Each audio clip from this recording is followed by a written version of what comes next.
que Dios demanda de nosotros. No, no es simplemente nosotros hacer una lectura y no vivir lo que Dios quiere que nosotros vivamos y aprender todas estas cosas. Por lo cual voy a comenzar hablándoles de una historia. Quizás muchos de ustedes ya la vieron, quizás algunos tan jóvenes, estos millennials, no sepan, pero hace unos cuantos años se estrenó una película que se llamaba Titanic. Bien, así que esta película trataba de alguna forma de exponer lo que era este barco que existió en realidad. Entonces este era un barco impresionante, era el barco más grande para la época. Era un barco que estaba internamente estaba construido con las más finas piezas, obras de arte, pero a su vez estaba hecho con la mejor ingeniería del momento. En ese entonces estaba el boom de la utilización del acero, por lo cual era entonces una pieza, además de impresionante, era una pieza robusta, es decir, tenía un espesor de 4 pulgadas, decían, de acero, el casco, o sea, era una cosa impresionante el trabajo de ingeniería que estaba hecho. En una de estas escenas, aparece entonces de la película, aparece el diseñador en una especie de lobby que tenía, un lobby hermoso que tenía este barco, y comienza a preguntarle sobre el barco. Y él, en un tono tanto arrogante y seguro por todas las cosas que había hecho, dice, este barco es literalmente indestructible. Entonces él hablaba de que la pieza de ingeniería, además de ser fuerte, estaba hecho con un diseño que permitía entonces aislar ciertas partes, ciertas secciones del casco para evitar entonces que el agua estuviera entrando y que el barco se hundiera. Bien, así que él estaba muy seguro de que nada de esto pasaría, pero la historia dijo otra cosa. El día de hoy, hermanos, vengo con un mensaje que busca que nosotros podamos entender cuál es nuestra posición desde el punto de vista como cristianos en lo que el Señor pide y demanda de nosotros. Muchos de nosotros, al llegar a los pies de Cristo, al sufrir ese proceso de transformación, nos creemos como ese barco. Nos creemos de una forma indestructible y decimos, porque hemos sido testigos del cambio que ha habido en nuestras vidas y hemos dicho, nada de esto nos va a pasar, de aquí en adelante ahora estoy fuerte, estoy fortalecido y no caeré, y comienza a tener entonces una serie de actitudes que ahora vamos a denotar.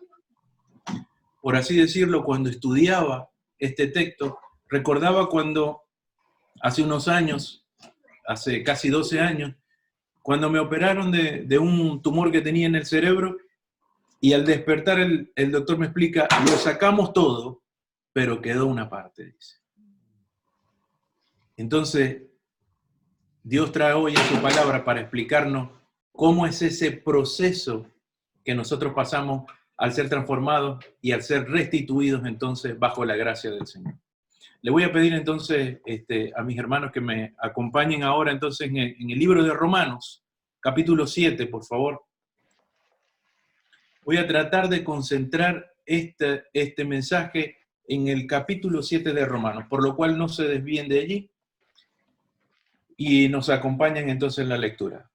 Voy a orar para dar inicio entonces a esto. Señor, te damos muchísimas gracias, Padre, por este hermoso texto, Señor, que tú nos permites compartir, Señor. En el nombre de Cristo Jesús, Señor, rogamos que tú puedas continuar, Señor, trabajando en nuestras vidas, Señor. Permítenos, Señor, aclarar nuestras mentes y nuestros corazones para entender, Señor, el mensaje que tú has guardado para nosotros hoy. En el nombre de Cristo Jesús, Señor, permite que la palabra expuesta sea solamente por ti, Señor. No permitas que vana palabra de hombre, Señor, manche este hermoso mensaje que tú has guardado para tu congregación, Señor. En el nombre de Cristo Jesús, Señor, muchísimas gracias. Amén. Bien, Romanos capítulo 7, versículo 1. ¿Acaso ignoráis, hermanos, pues hablo con los que conocen la ley, que la ley se enseñorea del hombre entre tanto que éste vive?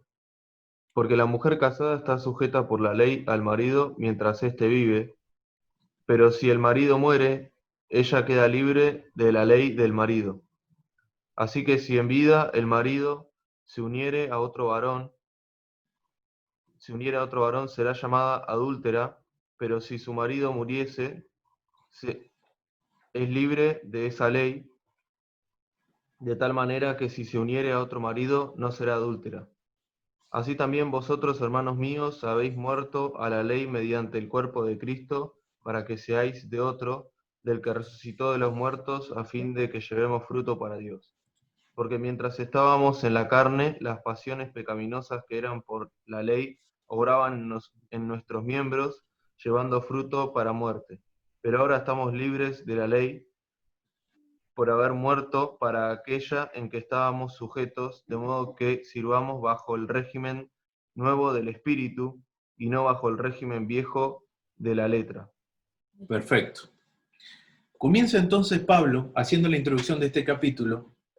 Si bien sabemos, entonces el libro de Romanos comienza hablando Pablo de todo, del origen del pecado y que entonces por haber pecado fuimos destituidos de la gloria de Dios. Y Pablo continúa entonces de forma sistemática hasta llegar a este punto.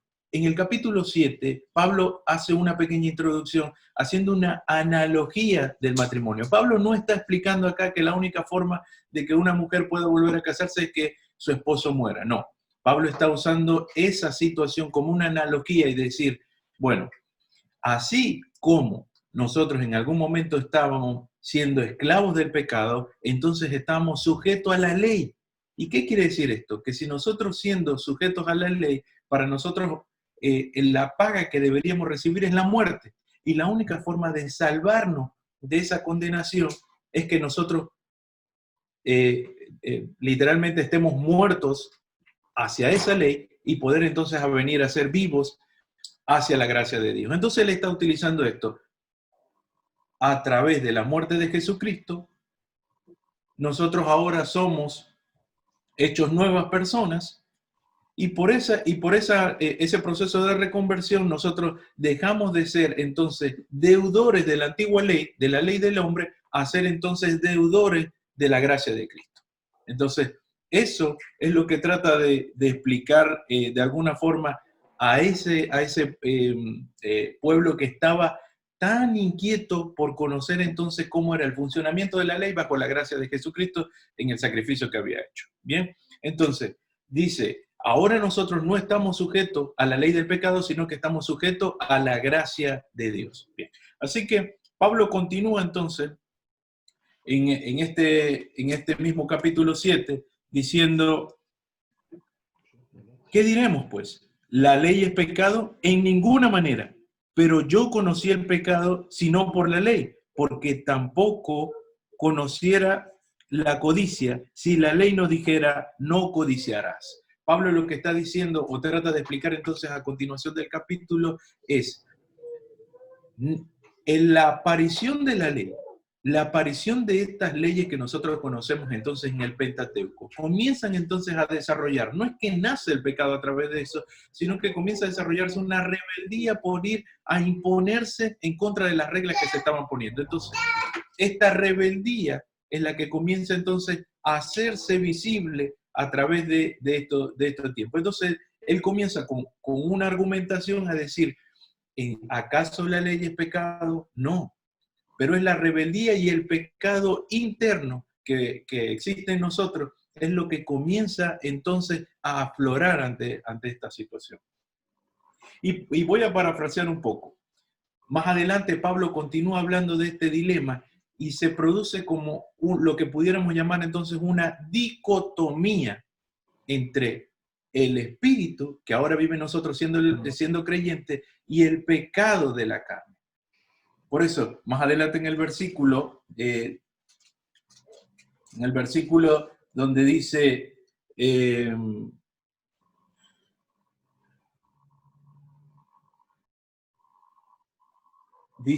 porque sabemos que la ley es espiritual, mas yo soy carnal, vendido al pecado.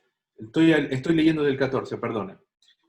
Porque sabemos que la ley es espiritual, mas yo soy carnal, vendido al pecado, porque lo que hago no lo entiendo, pues no hago lo que quiero, sino lo que aborrezco, eso hago.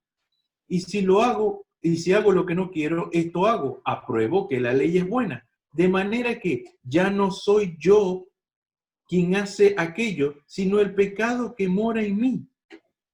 Y yo sé que en mí, esto es, en mi carne no mora el bien, porque el querer el bien está en mí, pero el no hacerlo,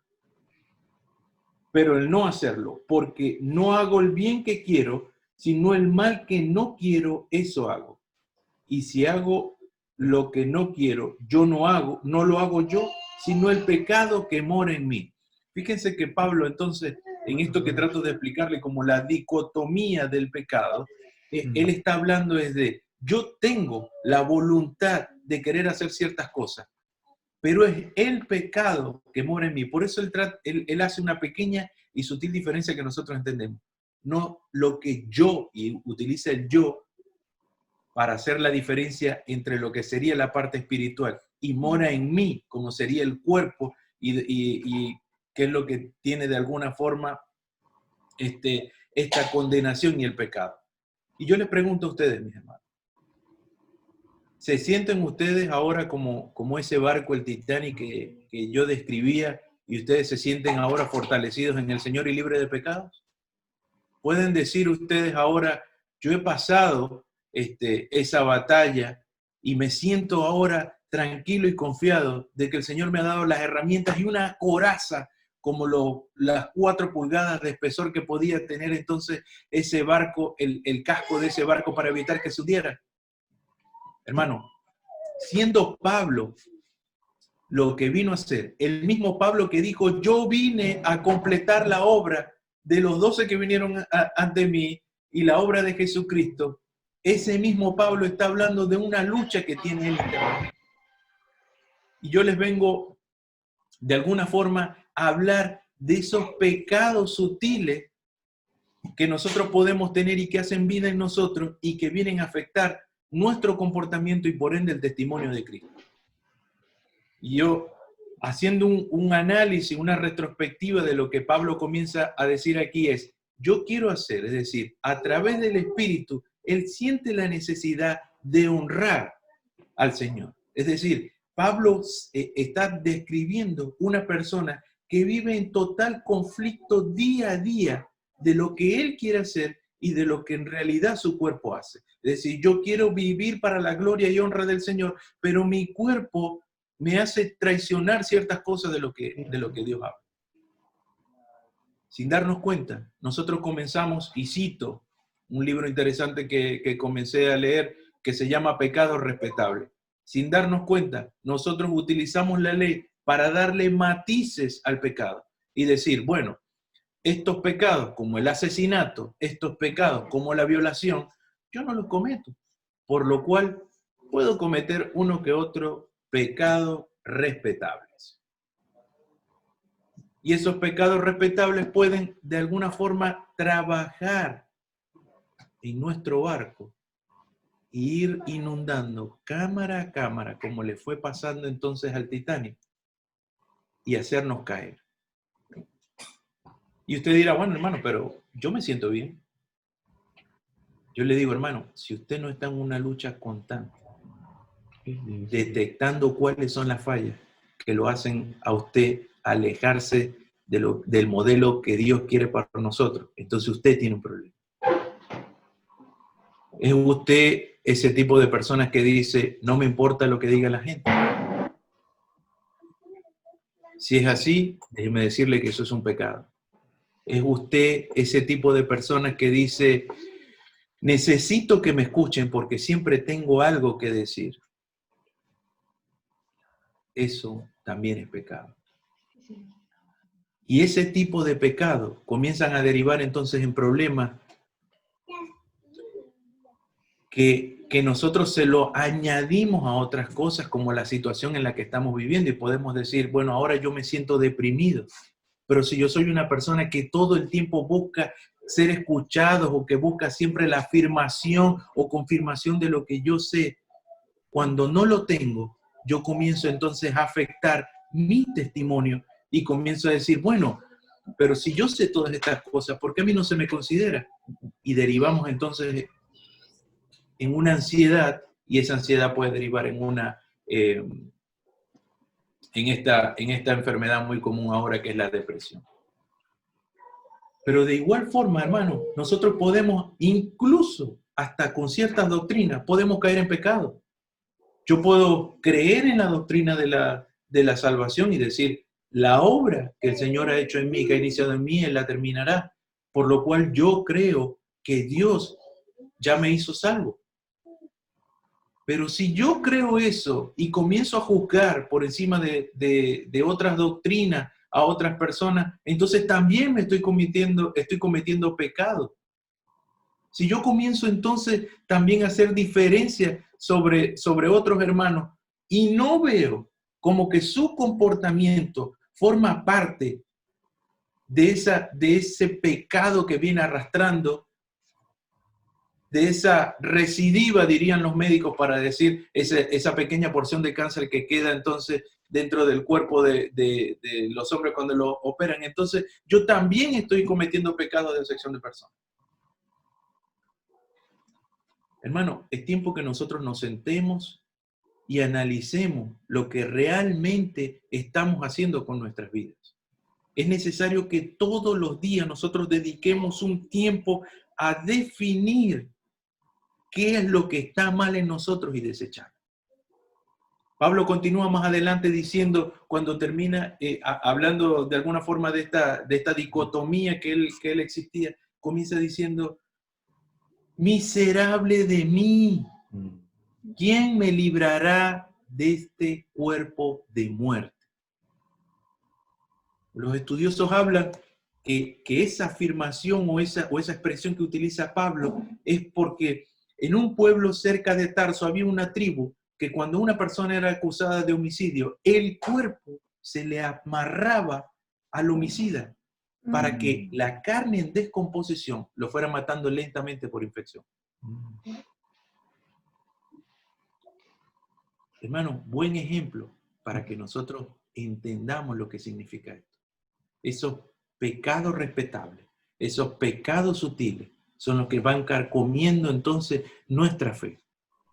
Y nosotros queremos ir entonces más adelante y todo el tiempo queremos buscar una fortaleza personal y no la fortaleza que Dios nos da.